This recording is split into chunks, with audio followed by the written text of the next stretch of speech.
बस स्टँडकडे लक्ष देऊन सर्व सोयी सुविधा उपलब्ध करून देण्यात यावे. शासनाला अशी विनंती करतो की पूर्ण बसस्टँडला प्रवाशाला लई त्रास व्हायलाय. झाडझुडूप चालू नाही, बसायला घाण जागा सगळी झालेली आहे आणि गाड्या जास्तीत जास्त 1-2 तरी वाढवाय शासनानं, ही आपली प्रवाशांची नम्र विनंती आहे.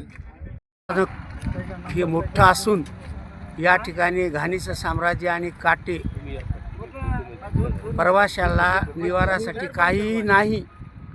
शासनाला अशी विनंती करतो की पूर्णा बसस्टँडला चांगल्या प्रकारचे प्रवाशाला सेवा देण्यात यावी आणि त्यांना होणाऱ्या त्रासाला आपण सहकार्य करावे की जेणेकरून सिनी या ठिकाणी एवढे मोठे भव्य वस्तू बांधूनसुद्धा तिचा उपयोग होत नाही आणि जास्तीत जास्त गाड्या सोडून